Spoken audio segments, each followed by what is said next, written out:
Yeah, so here's our next victim. Next victim is lake here. This is Pine Lake. Supposed to be good walleye or a good pike and bluegill.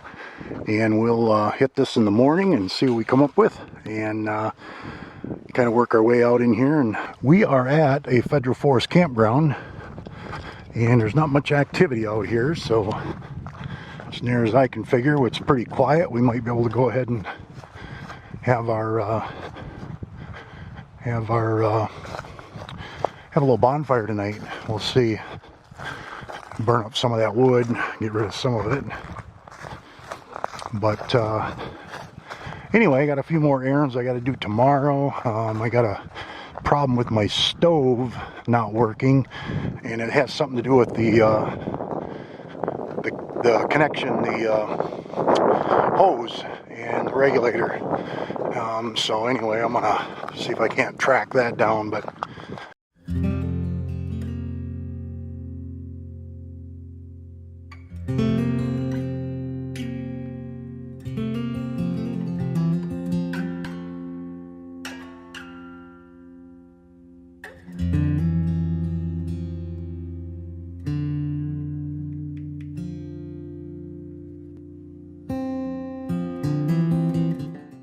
these cricks are always full of crick chubs and shiners and stuff like that. So I want to get some minnows to fish some pike, and or anything really. Even bass will grab them. But the problem is minnows are, if you buy pike bait, they're $12, $14 a dozen, and there's just no sense in that. We've done this all our lives, so I can see that they're in here. So I'm going to fish this a little bit and see if I can't get at least just a half dozen to go fish the next lake there for some pike.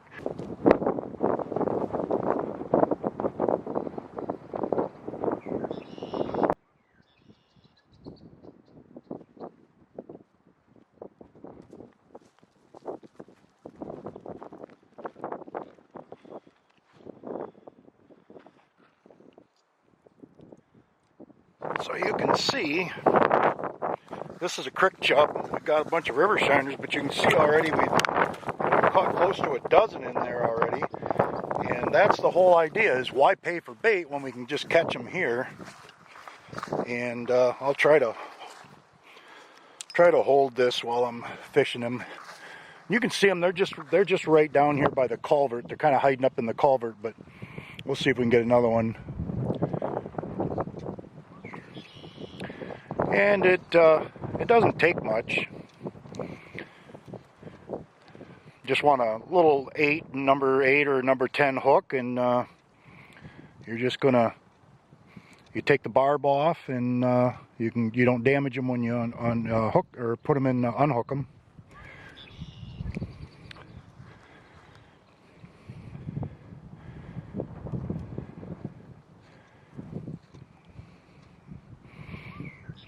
I just want to get 6 or 8 so we can fish the next lake there and not have to buy any bait.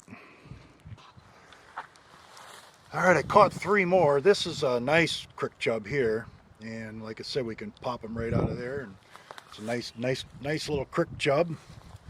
And anyway, we got plenty. We'll try to keep them alive. One of the big things that we're going to do, I'm just going to put that pole back in the thing there. Yeah, one of the big things that we're going to do is we're going to get a trap, because it'd be perfect. Let me get this, there we go. Get a trap, and then we could put that in there for the night, and we'd have a dozen minnows to go fish back over on the other lake or whatever. So we're going to pick up a trap, and then we can fish a lot of these little cricks and stuff and pick up our own bait. And you can kind of see we got a nice little array in there. I think there's 9 in there. But we'll keep water on them and try to keep them alive for the evening fishing. Well, this is one of the most scenic places along Lake Michigan here as we're heading north. A couple of freighters out there, and you can see down through here. You got Manistee, and then you get around Big Point Sauble, and you got Ludington, where I'm from. But anyway, very pretty out today, and yeah, we're working our way north. So peace out, guys. All right, guys, we are up on Upper Heron Lake, and this just seemed like a better lake. Anyway, engine just runs and purrs like a kitten. So we are going to grab our stuff and head out here and see what we can't come up with. See what we can't scrounge up for dinner. Well, we got one bobber out here with a minnow on it for some pike. And then we've got the other little bobber out here for some bluegills or perch. But we are just not having it. We are just not having it today. And we got one person over here fishing. They were over here and they've moved over to here. I don't know if they're doing any good. We'll check with them a little later here, but we are just not having any luck.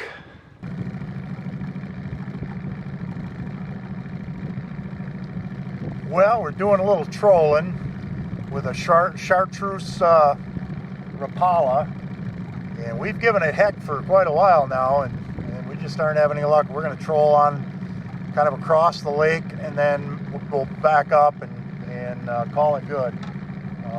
If they ain't biting, they just ain't biting. Ain't much we can do. But as you can hear, the little motor is running great, and we'll get some footage as we scoop back on it. For being 15 horse, it kind of works perfect for this. Any bigger is, you know, it'd be all right, I guess. It'd move it along a little quicker, but 15 seems to be ample enough.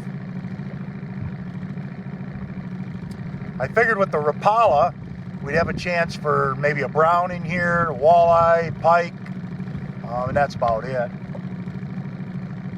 But so far, just nothing. As you can see the lake, yeah, you can see it purrs right along nice, but you can see the lake has definitely calmed down. It's laid right down. It's too bad. I wish the fish were hitting or whatever. It'd be a nice night to stay out here a little bit later. But like I say, we're going to drift over here towards the shore and then work our way up towards the shore. And I'm getting hungry, and I think call it a night and see if I can't find a nice little place to camp out for the night.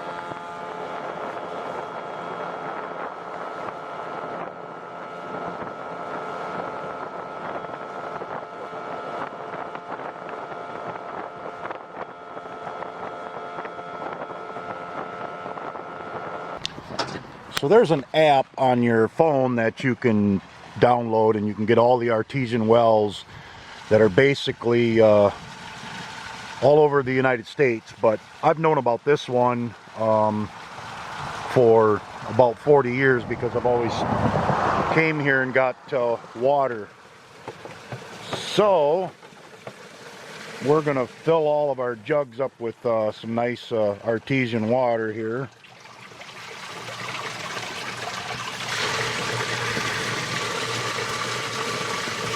Yeah, these are amazing for sure. Like I said, this one's been pumping that I'm aware of for 40 years, and we've always gotten our water every time we headed up to the Mackinac Bridge. We always filled all our jugs here on this one, and there's a bunch more up in UP too, but this is one of them. I did have to stop, and I got a tire and another rim because I don't have a spare for this, and it was making me extremely nervous to get in the backcountry, not have a spare. So I got this for just under $100, and so that'll work. Our minnows are still doing okay. We've been changing water on them. Well, after getting off the river, we came back to this little place here. I was actually looking for a state forest campground, but they're all closed. So 3 miles down this way is a state forest campground, but this is kind of federal forest land or state forest land. So I was able to pull up into here. Worked out pretty good. And we are going to get out of here and head a little further north and see what kind of things we can find up there. We're going to pack up and grab my coffee and hightail it on out of here. Oh, one thing I did do, I needed one more fishing rod, so I got a nice bait casting reel, Shakespeare, and then just the old fugly stick or ugly stick, and I bought a nice deep diving Rapala. So anyway, that gives me one extra pole, because you can legally fish 3 poles here in Michigan. So not that I'm doing 3 poles or anything, but it's just nice not to have to re-rig a pole. You can just grab the pole and go ahead and put that out. But all right, I'm going to pack up and get out of here. Well, I got to make this really quick, but this is an amazing place. This is in the high, rich, and I mean very, very rich area. This is called Bay Harbor Village, and this is where Bob Seger has a place, Tom Selleck has a place, Madonna has a place, Kid Rock has a place, and I'm sure there's others that have gotten places here, but this is just absolutely filthy, filthy rich up in here. And Bob Seger used to have his boat here because he used to run the Port Huron to Mac all the time. And what he would do is his boat was called the Silver Bull. It doesn't do it anymore. The yacht club is down here, or the boat club. And like I said, I got to get out of here because they will call the cops on me here. But this is a tremendous place, and it's amazing. You can see it's called the Village at Bay Harbor. It's just filthy, filthy, filthy rich. But anyway, I wanted to give you as just a little check into this. Well, I figured I would show you where we're camped tonight. There is an RV over here, but it looks like apocalypse because of the coronavirus situation. This is a casino that's just, I mean, it just looks abandoned. It's crazy. But we're excuse me, we're here, and you can see it's the Odawa Casino and Resort. Petoskey's just over the hill. Hopefully I'll be all right here tonight and they won't throw me out. I haven't had any problem most of the day, and we worked on some stuff. Got the generator running, watching a video,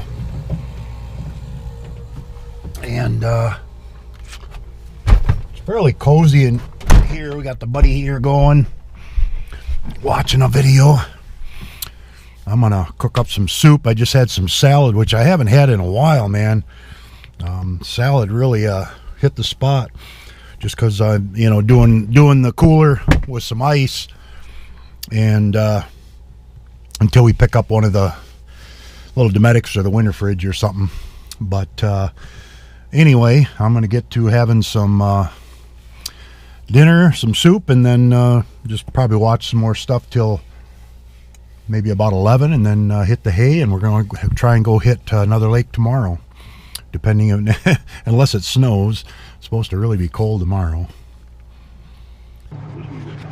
Well, as you can see, we've got snow here, and look at the ice in here from last night. I mean, it was just brutally cold, and that's what I say, it's kind of hard to get crazy with the fishing when we're getting this kind of weather. I mean, it is brutal cold today. With the wind chill, I'll bet it's 30 degrees.